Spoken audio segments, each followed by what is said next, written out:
Good evening, a cordial welcome to the panel discussion at the Rosa Luxemburg Conference for our final panel discussion, Readiness for War, Never Again. How can we stop rearmament in Germany?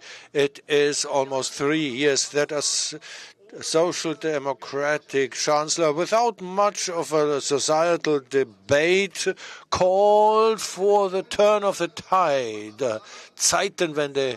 What it meant, well, another minister from social democracy, Boris Pistorius, fleshed it out when he said, by the year 2029 we must be ready for war. Ready for war? Prepared for war? Does it imply a direct war against Russia? Because the puppet war, NATO puppet war against Russia is going on already. A special fund was set aside, 100 million euros, things that will be missed direly in other sectors of policies. It was 100. While the 2% GDP budget was seen as utopian, it has been reached for long, also with the help of the special fund of 100 billion. What we are witnessing now is a race for a new arms race, an arms race amongst partners, which is the preposterous thing about this. The candidate for the Green Party that had still fought out the last election campaign, no additional funds for the armaments, have even nudged it up 3.5% from the US. Mr. Trump, the president-elect, stated that no, we need 5% of the GDP for arms. No go under 5%. Ms. Weil jumped on the bandwagon and said, well, the self-declared chancellor of the Peace Party, no, at least 5%. The armaments lobby, Ms. Strack-Zimmermann from the Liberal Democrats withdrew from this. She said 3% would be realistic. Well, provided that these 3% are funneled into their arms business in their circumscription. Well, they said we do not want concrete numbers. Let's measure it by the actual demand. Van Aken, well, Mr. Aken put it differently from Mr. Merz, because Mr. Merz probably referred to the demand. The industrial group Rheinmetall, as early as last year, could increase its profit by 72%, 705 million euros all in all of profit with armaments in Rheinmetall. There is also some chips to sponsor Borussia Dortmund and also to bring also the canvassing of death to the football stadiums. Armaments is a direct preparation for war at the expense of the working population. The motto that Rudolf has proclaimed in 1938, cannons instead of butter. To push this through, we see also a domestic turn of the tide. The Zeitenwende, the military mode shall be anchored in societal practice. The revitalization of the old enemies. The Russian is still the enemy. Closing ranks of the conservatives, steel helmet with a liberalized green liberal bourgeois class. They are entering into a race for more fostering of the armaments. Whoever opposes this, whoever calls for peace in Ukraine, is either a lumpen pacifist or a slave of Putin. And whoever raises their voice against the genocide in Palestine is an anti-Semite. Well, the Bundeswehr is on the lookout for cannon fodder for young recruits by the year 2031, more than 200,000 soldiers should be recruited. There is a new debate about compulsory military service. With adventuresome videos, the youth are invited. In Bavaria, there is even a law that officers, military officers, need to be invited to the classroom. So small wonder that year in, year out, about 2,000 young officers are recruited at the early age of 17 years, which is a violation of the children's rights protection. There is a war raging between NATO and Russia on the ground of the Ukraine. The soil is soaked with Ukrainian blood and with an armaments race to the nuclear war. If we fail to stop this war, from 2026 we are under the threat of the stationing of new mid-range missiles from the US, something that has been adopted without any societal debate and without ever asking the parliament, and therefore Germany would finally be at the center of the battleground in Europe. I think it is now about time to stop the warmongers and the profiteers of war. We do not want to become ready for war. Never again. We want to be ready for peace. We want to be prepared for peace. That's our topic at hand. This evening, we want to discuss about the tasks and the opportunities that are given to the peace movement and the peace activists. Let me present you with our panelists.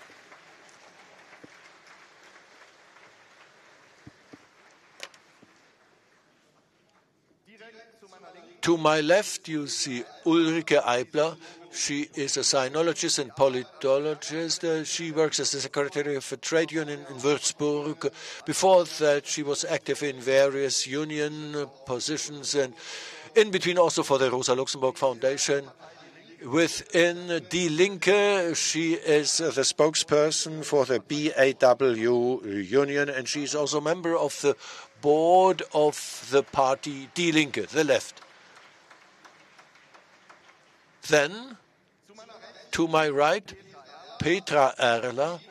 She has got her PhD in the GDR at the Institute for International Relations at the Academy for State and Law in Potsdam. After the Volkskammer election in 1990, she was Secretary of State in the office of Minister President de Maizière.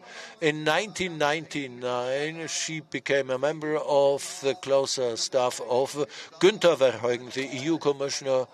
From 2006 to 2010, she was the head of this staff. Since then, she has been the managing director of Strategy Advisory Group in Potsdam, together with Günther Verheugen.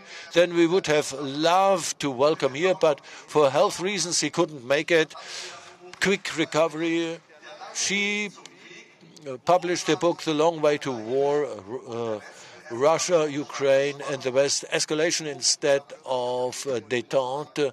I have read this book and I was highly surprised. Many things that you knew already as a reader of Junge Welt, well, to become reacquainted from a different perspective, but with a similar momentum. It is a highly exciting book.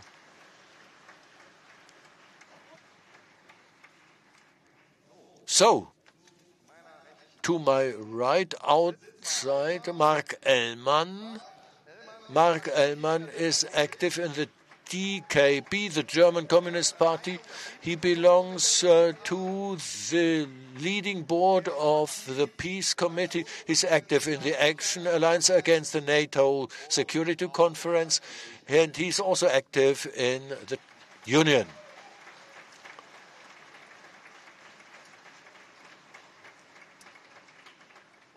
And to my left, outside, sitting my colleague Wilhelm. He's a representative of the Anti-Militarist Action Alliance. Disarm Rheinmetall. It's against rearmament and against weapon exports. It considers itself to be internationalist. among his activities. Anti-militarist camps, also blockade actions at Rheinmetall in Unterlüss and other forges of arms. It was set up in 2018 under the impression of the Turkish invasion into the autonomous region Afrin in Syria, an invasion that was implemented with the help of German Leopard 2 tanks, which was the triggering point for this alliance, disarmament of Rheinmetall.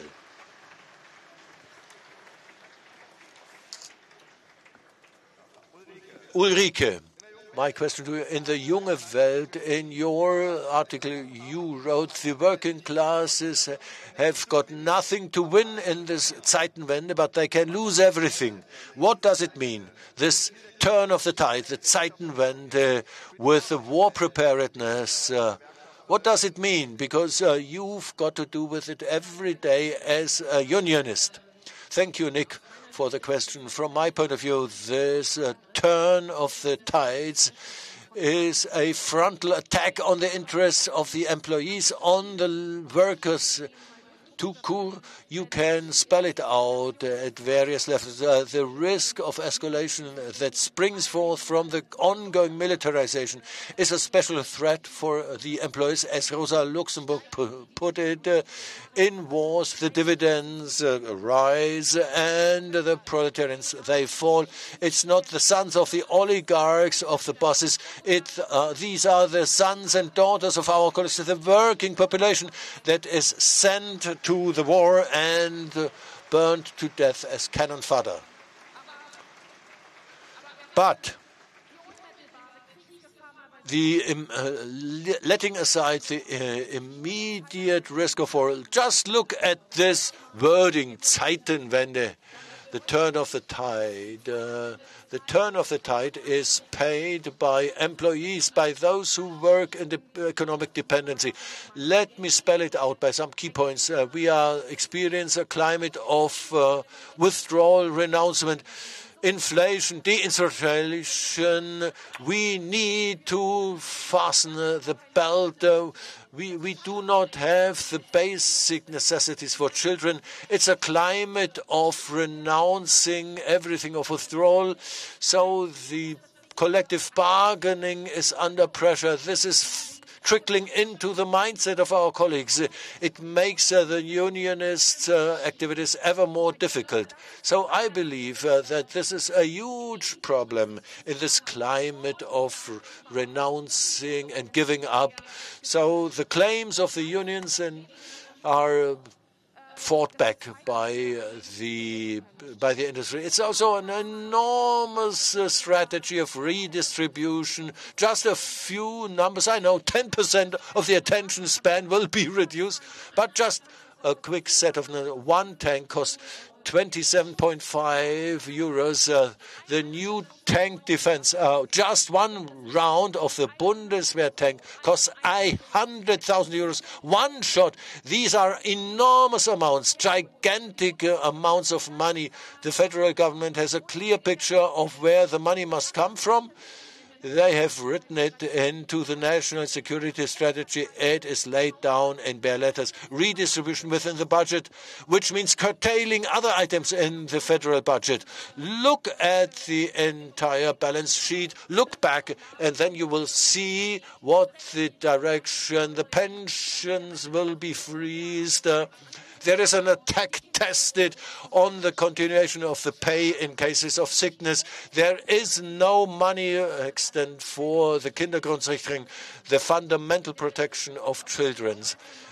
It will become more urgent once Friedrich Merz becomes Chancellor. The Zeitenwende will also accelerate the climate change. I'm saying this as a unionist. I know the colleagues out there in the factories, as of now, have problems with overheating factories, and also they need to enter into in-house agreements that there might be free of charge cold beverages and climate regulation. So climate protection for the colleagues at the workplace, it is an issue. Let me state it clearly.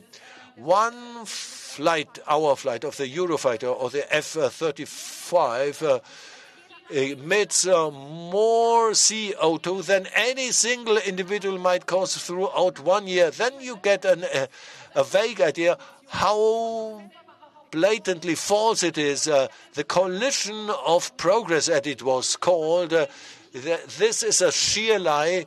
This warmongering will even foster the climate crisis and the climate collapse and the climate hell. If I may do so. Well, just one last point. The turn of the tides, the Zeitenwende, is also an attack on democracy and also on corporate co-determination. Let me say this very clearly. The fundamental rights are being restricted. The federal government in the cabinet, at the beginning of September, there was a resolution or an ordinance adopted that has also already passed the first reading of the Bundestag. This draft bill or this design of law is meant to facilitate the emergency legislation from the 60s and 70s. These emergency legislation that was never implemented should be facilitated. So the deficits should be taken out of the way. They want to implement these laws on emergencies. All women between 18 and 50 can be coerced into the civil medical service. There can be a compulsory recruitment of all women for paramedical services. So we can no longer take a decision on where we want to work, when we want to work, when we hand our termination of contract. So this legislation for the cases of emergency is an elementary threat to the work of labor. And for the colleagues, I will end here. Thank you very much.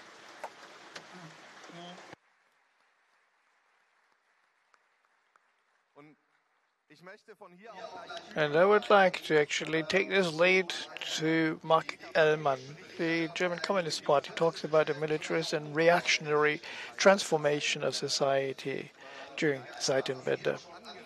And we heard Ulrike Eifler talk about that, but what exactly is meant by this? Where's the connect between the demand to be ready for war, which is commented by we have to defend our Western democracy against the despot Putin. This is the official narrative. So, but what would have this Zeitenwende have to do with the dismantling of fundamental rights? Well, I think we can discuss that against the backdrop of neoliberalism, because this trend is actually to limit fundamental rights. And Ulrike, I mean, what you're saying, I agree with everything, but we have to be aware of the fact that German imperialism started 5 years ago to limit fundamental rights, to come up with plans talking about, the hegemony and so on and forth. Because before COVID, there was an imminent crisis, and so they just thought, well, to what extent would social concessions would be possible? And therefore, we are talking at the DKP about a reactionary transformation of society. We talk about the turn to the right, and this is completely correct. And when we observe these right-wing movements, this is justified. But what is the root cause? Where or whence does this limitation of our fundamental rights comes? Because we are talking about a militaristic transformation. It has something to do with the reality that we have seen. And in recent years, we also have seen some other reactionary bills, the police bills, for instance, in the federal states, but also in the framework of pandemic. Overnight, fundamental rights were infringed on. In Bavaria, for instance, it took 9 months before any oppositional member had some critical voice raised against these COVID measures. We were not even allowed to sit on a bench in the park. We see indeed that the dividends go up, the shares in the DAX have risen, and this is reactionary. And this item still has a new quality about it.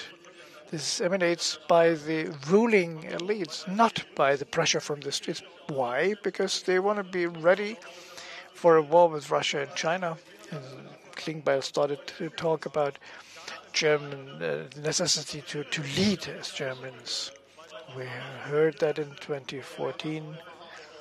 New power, new responsibility that the Germans wanted to adjust to, but the EU didn't accommodate that. But now, in the wake of this capitalist crisis, also caused by the pandemic, it is possible for the ruling elites, and this is reflected in reality. When there are floods, the Technical Relief Agency is hardly seen because they are lacking the means. Infrastructure is down, but what we see is federal soldiers. And then, of course, there's a law that would make it compulsory for federal armed forces officers to go to the schools and talk to kids. And that's why we talk about the reactionary transformation of society. Now, I think we see these changes in law that Ulrike talked about, but we also see a change of the dispute or the discourse. As soon as a minister puts shame or sheds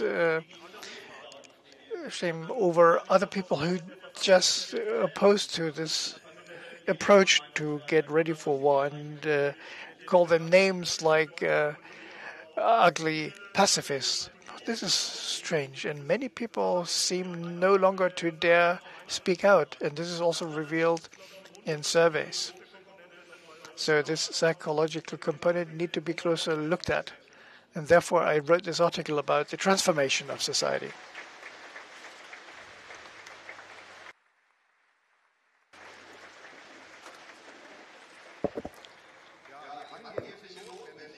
Yes, the alleged necessity to arm the federal forces is shown as, so the reason for that is shown as Russia, because it's so strong. And if you want to resist this call to arms, then this narrative should be fought against. So the picture of the enemy should be questioned. And this is something, Petra Erler, what you have described in your book that you authored together with Verheugen. What do you tell those who say we need this armament in order to stop this aggressive Russia?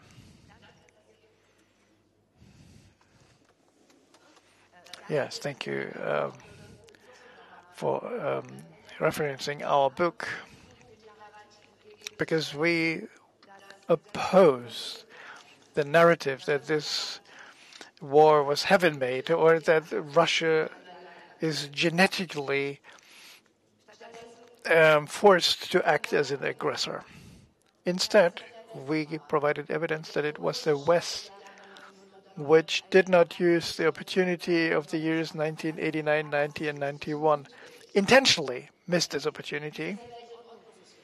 And there was a chance to put this world into order within the meaning of the definition of the United Nations, to create a set of relations which is characterized by peace, where humankind together can actually address its collective challenges, not without any conflicts, but in a peaceful manner, trying to solve conflicts. And this was contrary to the expectations of the US, who considered themselves to be the only remaining superpower and saw themselves obliged to rule the world, and actually pursued an extremely militarized course that, unfortunately, as a consequence of the Zeitenwende, is discussed everywhere in Europe.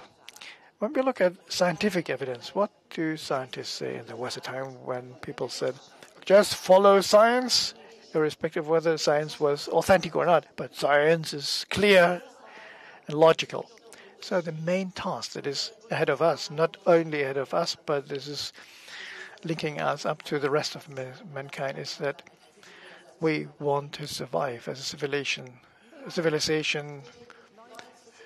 this 21st century. The clock shows it's 90 seconds before midnight.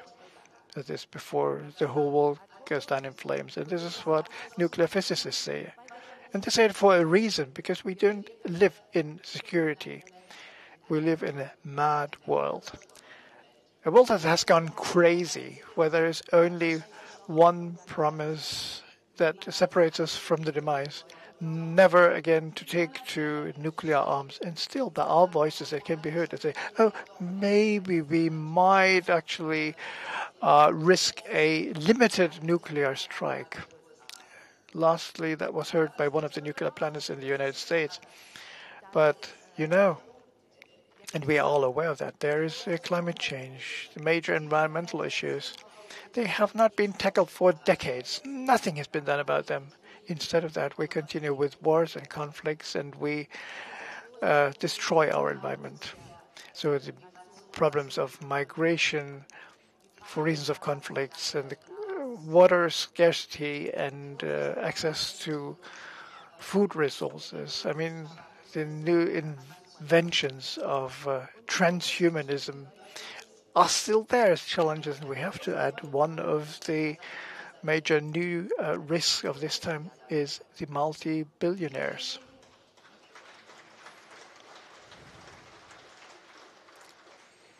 Those individuals who are eager to use their fortune, and because they are so close to governments, to govern, not in the interest of workers, young mothers and children, not, but to pursue their own interests in order to multiply their wealth. And therefore, what we have been discussing today is not just a problem that is confined to Germany. We are part of humankind, and we have to conceive that. We are different, yes, but we can only solve these solutions together, or we will perish together.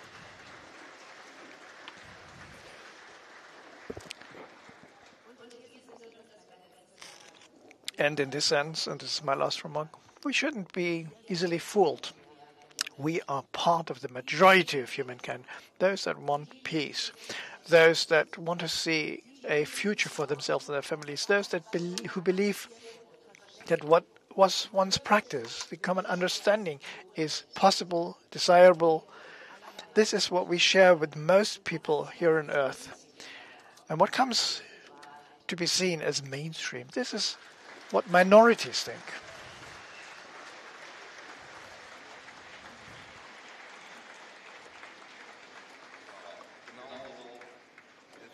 Yes, I can subscribe to that in full. The war of the NATO in the Ukraine is connected to an economic war in order to get Russia down to its knees. This is just a proxy war, but it has an impact on the economy. And we see that we have high electricity prices, and I mean, there's a chemical industry, for instance, is vanishing. So the representatives of the chemical industry enterprises talk about a deindustrialization as a consequence of the expensive prices for electricity and energy. But still, there's one industry that is celebrating, and that is the arms industry. And you, as members of the initiative Disarm Rheinmetall, you have focused on Rheinmetall, and you actually have focused on Rheinmetall. So what is the role that the arms industry is playing, and why do you focus on Rheinmetall? Why not disarm Krauss-Maffei or some others of these arms manufacturers? Well, for once, because Rheinmetall is the biggest concern in this field. And when we started this initiative, it was but in Afrin, in Kurdistan, in Syria, Leopard 2 tanks were seen. And we took a decision to develop a procedure in order to stop this armament industry that has a tradition in Germany after the First World War. It continued, and especially to disarm Rheinmetall. In the Second World War, Rheinmetall was still very important. Then, of course, they washed themselves off in the German discourse, inventing new narratives. And today it's far away from being a dirty business. It has been fully integrated in the midst of society where workers are interviewed, and they are really happy that they finally arrived in the midst of society. This is the mood that we are in our society, and this is what we don't want. So we try to fight this.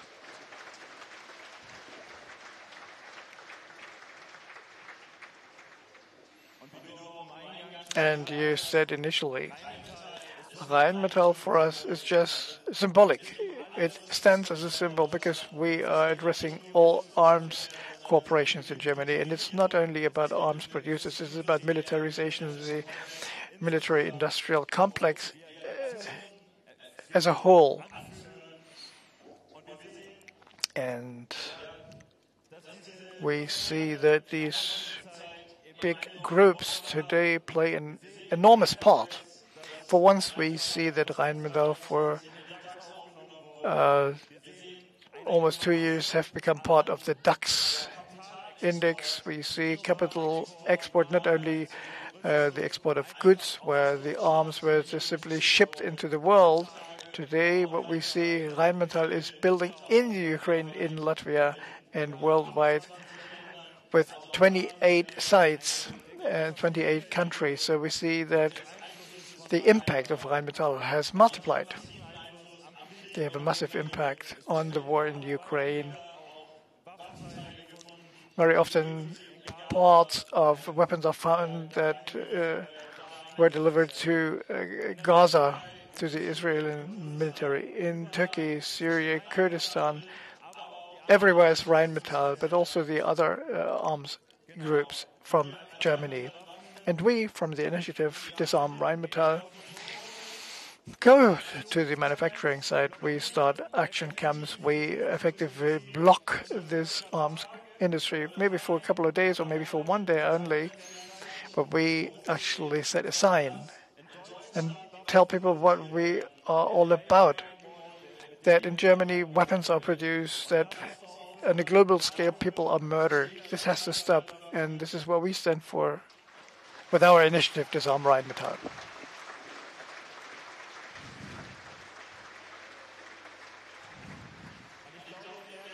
And I think you have seen that for yourself. I mean, there are many contradictions.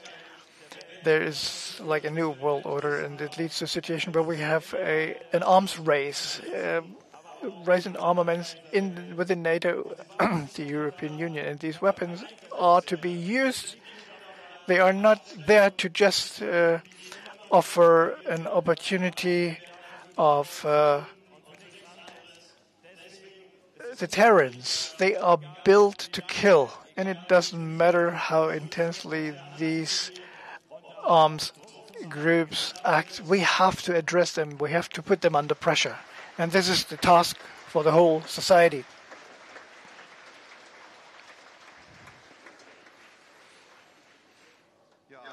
Yes, thank you. Yes, we need this pressure from the total of society, and we would expect this pressure to be emanating from the left, also from the leftist party, Die Linke. Well, but I'm still under the impression that the party, the political left party, Die Linke in Germany, find it difficult to find a stance with regard to war. Germany, they seem to be somewhat divided.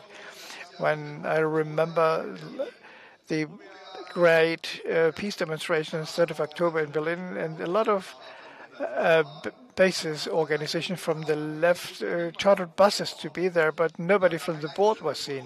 And then there were some parts of the party, but the party board, then they declared openly why they were sort of supporting the demonstration, but they got also at a distance from organizing that.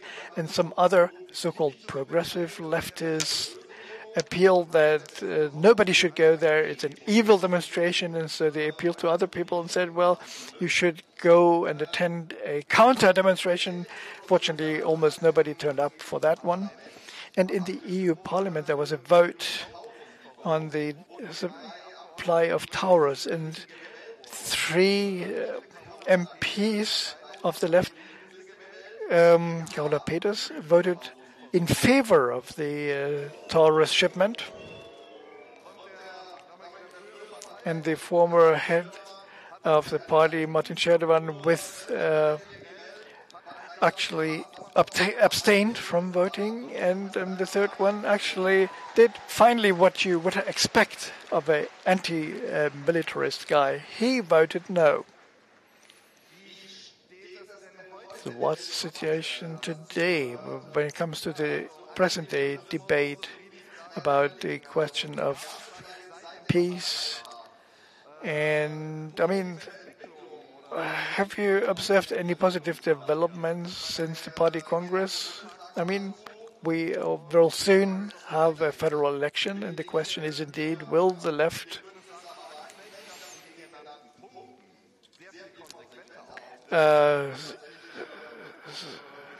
give in to Sarah Wagenknecht's party, who is very active in this resort, or why don't we hear a lot from Die Linke? Yes, you're describing an experience that I share with you. So the left is no longer seen as a peace party, and this has to do with a couple of decisions that have been recently taken, like appeals to demonstration and so on and so forth. I don't need to elaborate on that. I mean, this has something to do with priorities in this electoral campaign. All political parties talk about cannons instead of butter. The SPD may talk about cannons and butter, but it's the original task of the left to not only talk about butter, but also talk about cannons. And it's a strategic mistake. The fact that the Linke, the leftist party, decided not to be vocal about that explicitly, not to the extent it would be necessary. Well, I'm telling you, colleagues, comrades, I'm stating this so clearly because I believe that this hesitant stance, Die Linke weakens the peace movement. Why? Ever since 1999, the Kosovo War, there is no infrastructural backbone. A red-green-led NATO war in 1999 was a heavy blow against the shin bone of the peace movement. It was an organizational weakening of the peace movement. This was certainly also the foundational moment in 2004 to position oneself clearly against the war. It would be the remit of a leftist party to position oneself against the war and to consider oneself to be part of a peace movement. This hesitant stance of the Linke, of course, has its root causes. Leftist parties have always slid into crisis. Think of 1914, the Vietnam War, the Kosovo War, and also this attack on Joschka Fischer when a bag of color was hurled against Joschka Fischer. Yes, we are wrestling for the right position. Yes, of course, you are asking about the need for action. Yes, there is need for 150 years of socialist global movement have always enabled this discussion amongst comrades. Positions and arguments were exchanged, and also errors and mistakes took place. I think it is of the utter necessity in the parties in which we are, in the alliances that we are in, and in the discussions that we are conducting, day in, day out, we see the smurth and the dirt of the war machinery. We are the object. And, of course, they leave their marks on us, all this mudslinging. There are comrades, we must accept it, that there are comrades that have not yet reached the point that we have reached in our political analysis. But we need to wrestle for this. We need to undertake all efforts to become empowered to act. And in conclusion, just one statement, a huge qualitative difference between Der Linken and all the other parties in the German Bundestag. The left, Die Linke, has never been in favor of this turn of the times, the Zeitenwende. The Die Linke is not in favor of the 100 billion special funds set aside. With all the due criticism against my party, Die Linke, with all the criticism that might be legitimate, that the left, Die Linke as a party, has all the reasons to be a proud member of the peace movement. Yes, thank you very much. This is reason for hope. Petra Erler, you belong to a party, the Social Democrats, the SPD, as Günther Verheugen. Over the last years, together you have subscribed to several calls for an end to the war in Ukraine, thanks to diplomatic efforts together with Sarah Wagenknecht, Alice Schwarzer, and other representatives. I think also with Peter Gauweiler and Peter Brandt. Yes, you name him. So we see, yes, indeed, even inside the SPD, there are certain reasonable voices, as I would put it. At the same time, the SPD has represented our Chancellor that has called for the turn of the times, Zeitenwende, and Pistorius, he was certainly criticized for his statement. The SPD had always been a party of the peace. 1914 and 1999 with the Kosovo War. This was a blueprint for an aggressive war in Europe. So against this background, do you still harbor any hope that the Social Democrats with a high likelihood will be a part of the next incoming federal government? Can it still play out a role as a peace party? Or has it become a part of the problem? You are certainly not representing the whole of the Social Democratic Party, but you have certainly more insights than all of us here. Well,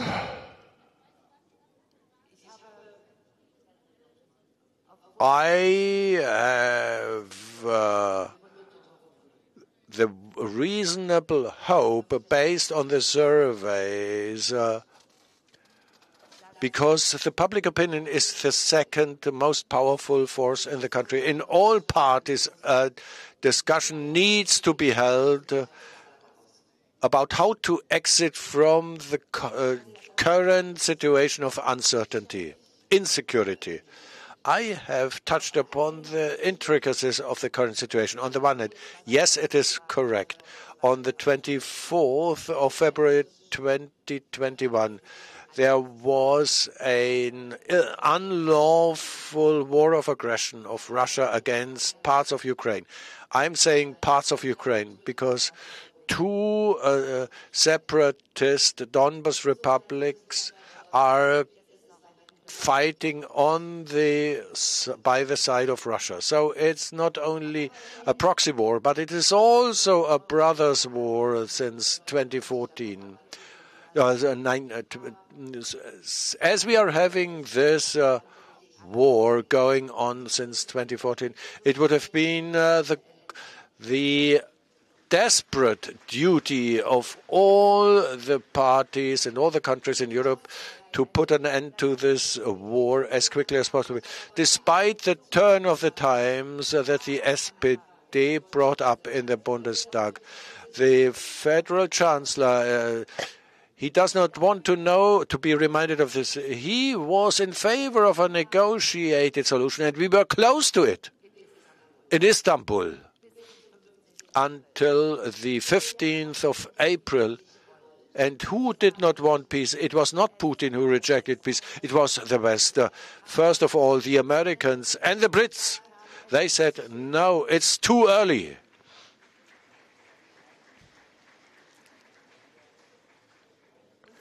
And ever since then, everything that happened in this war, it's no longer only Putin's fault. It's also our shared fault. We are not talking about this. We are not talking about the victims.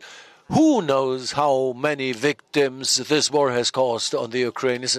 30,000 dead, 40,000 dead on the battlefield, of which Zelensky is talking, or 1 million of people killed or injured. How can we bear this burden on our conscience? The tonality is every killed Russian is a war. That is the prevailing mood because it has been tested. Well, this war is not about Ukraine. It's a war against Russia. Russia's strategic weakening and Russia's falling apart is the objective of this war. And whoever joins in supporting this objective of the war is the majority in the German parliament, but it's not the population's majority. Needs to be aware of the fact that we are on the brink of a nuclear war. And then we will just have 20 minutes of time left, so as to prevent the end of everything. That is the total lack of responsibility of any policy that is not mindful of what the roots. My party is the party of Willy Brandt, the party of the policy of détente. Yes, I am calling for a rejuvenating of this policy of détente, as many other members of my party. It's not an illusion, because all those who tell us, well, the other side will understand only the language of strength, have criminalized diplomacy and attacked. The Foreign Secretary Blinken has given an interview to the New York Times. Well, whenever he meets up with his fellow minister in China, he will complain about 40 to 60 minutes about the problems in the relations, and he considers this to be strength. This is a recipe for uncertainty, insecurity. It undermines trust. And it's a death sentence for all of us. We should never accept this, no matter in which party we are working.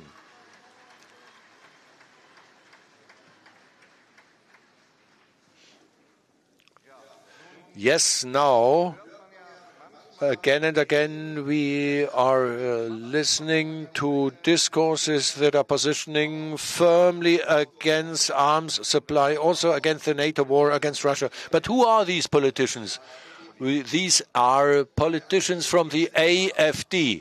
The AfD tries to present itself a peace party, and as the election results in the eastern Länder demonstrate, they are reaping successes. Mark Ellmann, how believable is this AfD as a peace party? Because at times we hear, even though we reject the program of this party, we must not be choosy in the question of peace and war. We need to cooperate with them, at least in this. Is it a realistic option? No, it isn't. Of course. Let me also suppose just because certain AfD politicians share our positions, this does not mean that we would share the AfD's positions or would be open to any cooperation with them. As some people claim, you mentioned the election results. Of course, the AfD propaganda is voiced by instilling hope in some voters that they think they can find an exit from this war by giving their votes to the AfD. But I think this is to no avail. We should prevent anybody from being coerced in this corner, that the AfD as the peace party that then the allegation is leveled against them that they are servants to Putin. We hear it also as an allegation to my address. That does not work. What do they do, unlike the all other parties? Beside from this incitement to war and racism, they address certain objective issues. The energy policy leads to rising prices as a boomerang. The AfD addresses this issue. It's not wrong because the AfD addresses it. We need to take stock of this. We know it from historical analysis of fascism. It's part of the DNA in fascist parties. Only in this way will they be able to conquer majorities. Well, The very same thing is done again here. They jump on the bandwagon of certain key issues, apart from all the incitement and the propaganda that they exploit. But this does not. We must demask the AfD. It's a folkish and nationalist party with a strong fascist wing. They are standing up for German rearmament. It's incompatible with the peace movement. Nobody who would take this question serious. I would say it's a very gross and utter propaganda to discredit the peace movement. And the AfD is an alternative not for us, but for the dominating monopolistic capital. They are an alternative for German imperialistic aspirations, probably not beside the USA, but you cannot have peace with Elon Musk, and nor with Trump, and nor with Höcke. Our criticism must be to demask the AfD. I think it is important. We must not join the wolves in their howling against the AfD, because they would betray the German interests. This is not our class position. We criticize the AfD. It is flesh from the flesh of the CDU. As Julia Klöckner voiced some days ago, that you need not vote for the AfD. You have a democratic alternative in the CDU. Now the AfD is certainly in favor of a reactionary government policy in this country.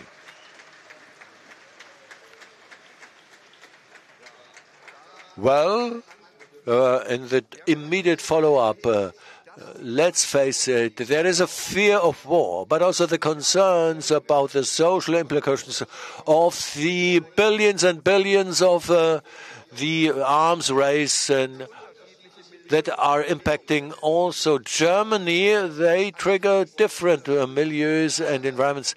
Anti-war protests in the East stretch far out into the far right. But we have the preposterous situation that bellicist voices, liberals and Greens, even radical leftists and the parts of Antifa try to defamate the left as propaganda. How can one, as a true anti-militarist, how can we go about this problem? What do you pick as an option for Disarm Rheinmetall? Well, this intermingling of so many arguments, both in the left and in the peace movement, we have a certain lack of bearing. The Peace Party does not pay tribute to what they have committed themselves. In the beginning, they are not a true peace party, while the right wing, kindled again by the media discussions, they are brought in a position to become the anti-establishment, anti-war force, stylizing themselves. But this strange intermingling of arguments is highly complex. The peace movement has never been a homogeneous bloc. The peace movement went from K to K, from church to communism, or from C to C. We need to work in this strange, intricate mingling. It is important to feed the class position into this bit.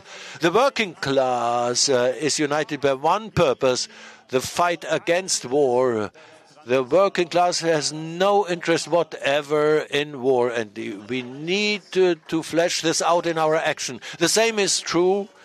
The motto, Karl Liebknecht coined it like this: the main enemy is in one's own country. Only here will you see the clear dividing line.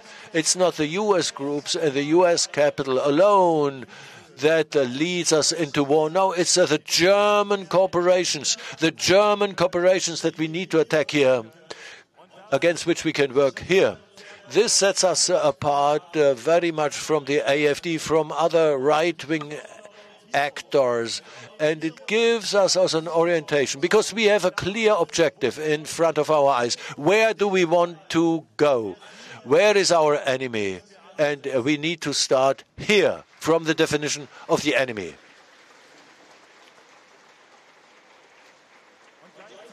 At the same time, I want to tell you, any anti-capitalist orientation is our remit. We need to feed this into the peace movement. War in capitalism is war is inherent in capitalism. Capitalism bears war like any cloud bears the rain. A long-term peace can be brought about only without capitalism, only in a society that is free of the slavery of working for salary and the dictatorship of the capital.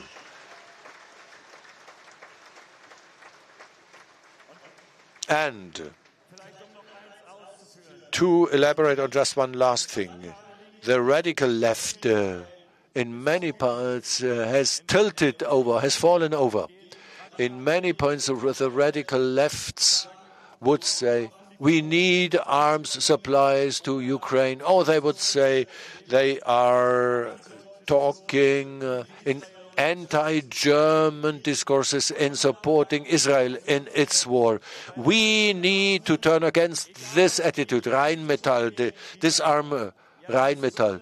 No matter how heterogeneous this alliance might be, there are so many different players united, but there is a clear agreement, and that is international solidarity, anti-capitalism. This is the commitment against arms supplies, against the export of armaments, and a long-term peace. In these critical questions, solidarity with Kurdistan, with Palestine, with and the main enemy, drawing a line to the main enemy. That's we are united. Disarm Rheinmetall has a clear orientation and has a clear bearing, and we can act united and very efficiently.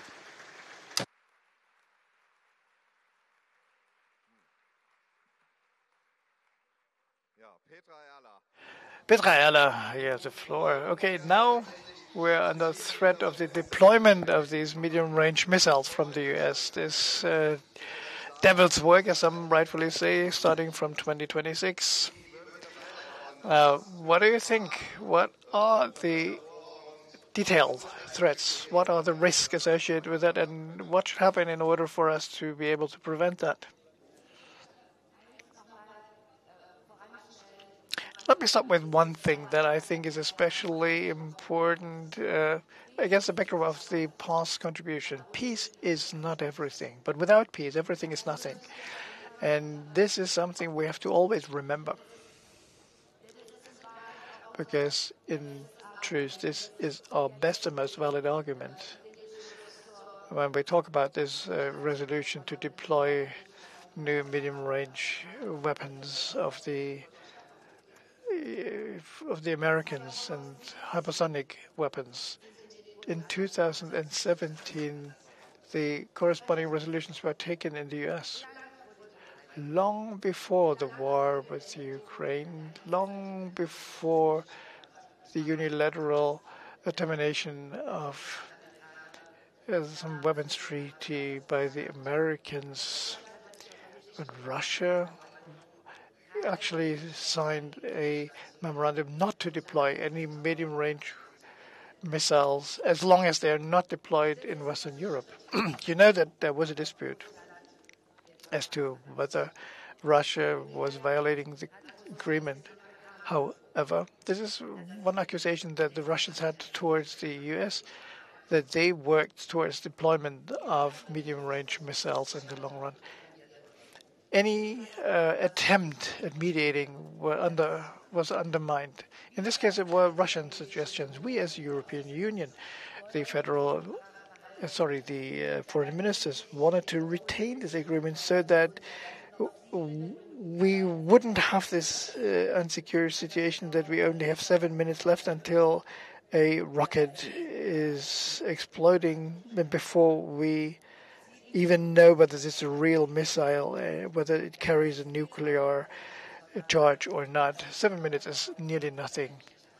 There's a lot of room for human failure, but NATO wanted it because in the NATO, there's always a primus inter pares, and this is the US. And therefore, the way has been paved for the deployment of medium range missiles. Those missiles that were prohibited until 2019, we are to deploy in our territory. The resolution was taken in 2019. What we are doing is actually we are following resolutions taken by the Americans. We are the slaves, the servants that just accept the decisions by the US Army.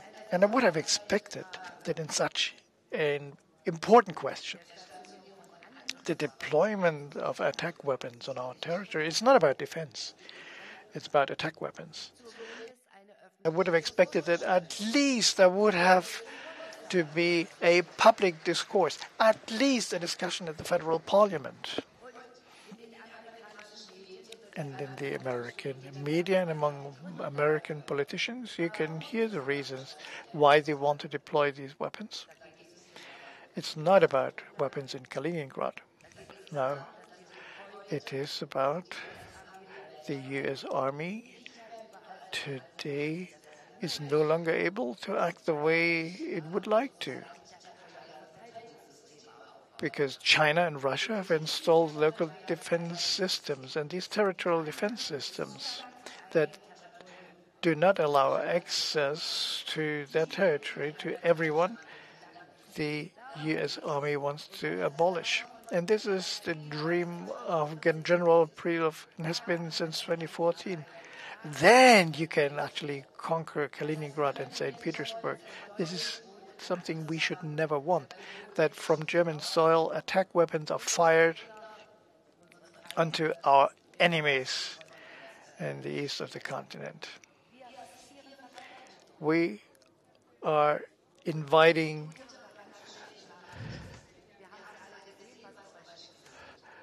a counterstrike, a revenge, a retaliation.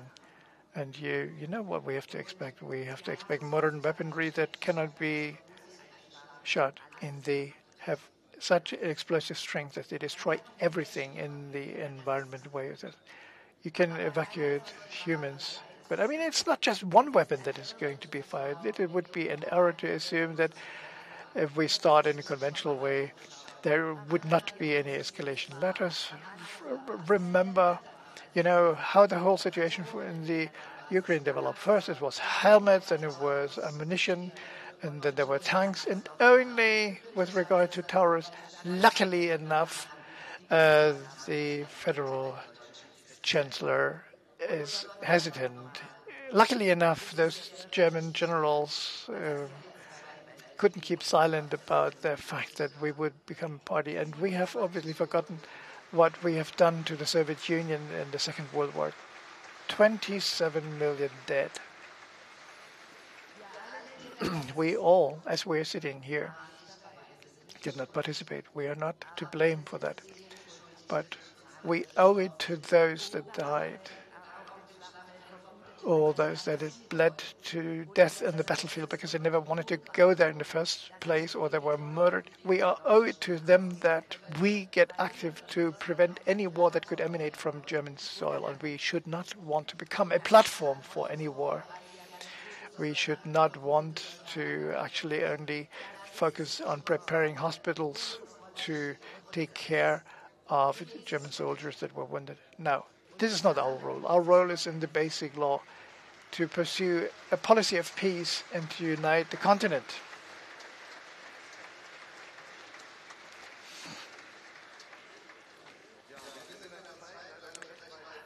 Well, unfortunately, we have to almost come to an end. Time is flying by. Still, I would like to ask a question towards the end. What kind of initiatives are there in trade unions to exert more pressure against increasing armament or arms race, and also with regard to the deployment of US missiles? What is the situation? What is the discussion right now? Where is it at? I mean, at times where we talk about saving Volkswagen sites by just transforming them to making them capable of producing arms. I mean, maybe this could relate to that.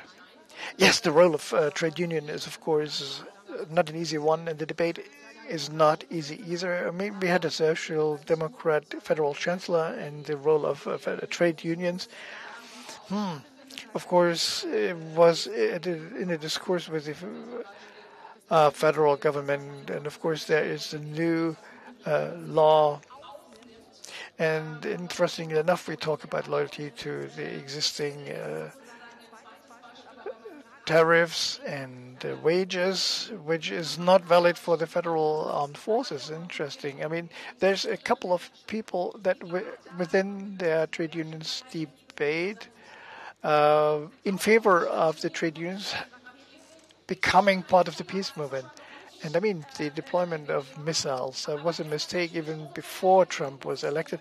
But now, even more, the federal government should be under pressure to renounce the deployment of missiles from the Americans that could be ordered by a President Trump, who is now threatening Greenland and Canada, a madman at the top of the government of the United States. And I expect, and many of my colleagues would expect that too, that the federal government draws appropriate conclusion and actually reverts this decision to deploy missiles. And this is playing a major part in trade unions debates. Let me give you a few examples.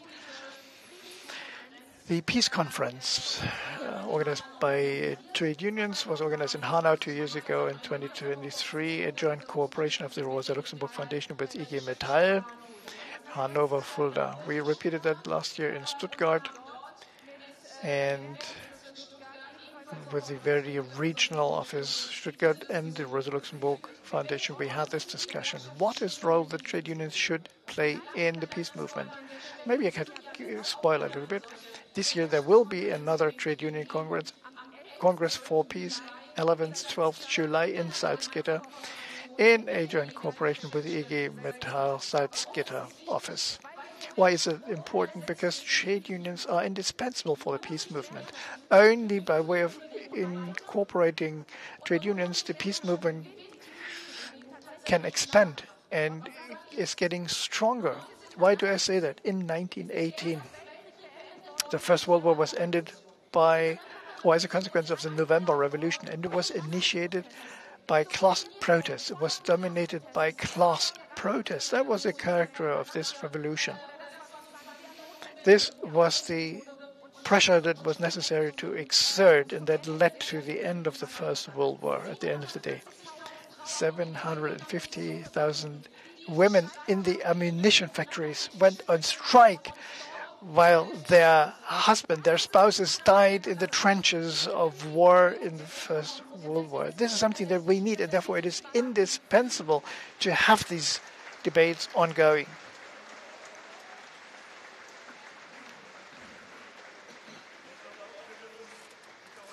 Yes, I also do believe that we have to actually debate that out in the streets with everyone. The working class has to organize.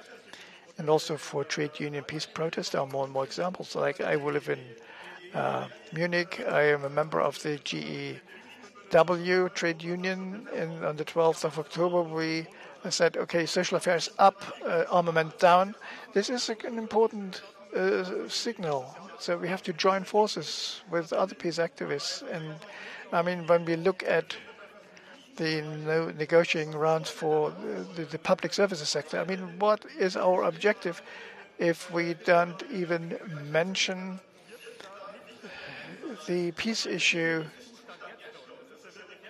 and our board members keep silence? I mean, it's so difficult. I mean, we have this debate, the wish of the head of the board, the chair of the board of the Alliance, to say, okay, we will have one unpaid sick day.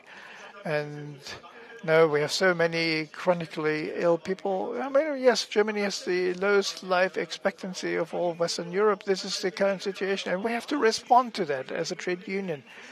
And our colleagues in the different sides see that, but very often they're lacking the courage to get involved in the public dispute. And so we need some pressure from the peace movement And this is the way that we did, and I think we did quite a good job on the 12th of October 2024. And Nick, you mentioned the automotive engineering, automotive industry, the fact that there are illusions.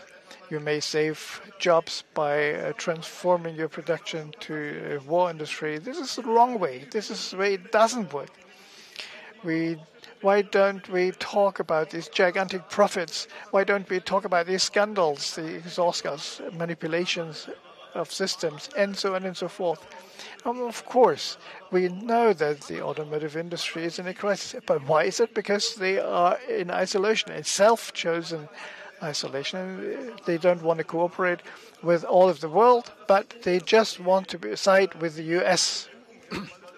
But that is not our kettle of fish. I mean, it's not a matter how big their cake is. It's still their cakes. And we don't have to take decisions for the governing elites or for the boards of corporations. I mean, knowing all that, we actually can do what we think for us should be a routine, to point the fingers to our rulers, to their profits, to their interests they have in prolonging this war. So what I have been observing in me, myself, and many other people that I'm talking about is that we actually should be self-confident and muster our courage and start such a debate.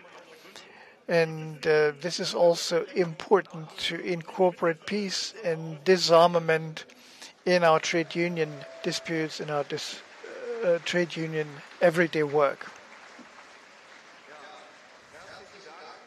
Well, thank you very much. Unfortunately, we have run out of time.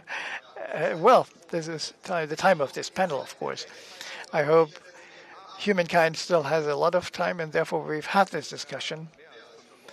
Yes, it's later than like just 5 to 12, but still there is an opportunity, and we've heard different approaches, how we can fight against this arms race, the deployment of missiles out of, within Parliament or outside it, diplomatic approaches. And maybe we also need the joining of forces together, the peace movement with the workers' movements, the trade unions. If we want to see success, then we have to do that. We need to be successful. Either we prevail or we prevail. There's no alternative to that. We don't want to be ready for war. We want to secure the future for all of us. And this is only true and possible if we support an anti-militarist peace politics. I would like to thank all the participants here on the panel.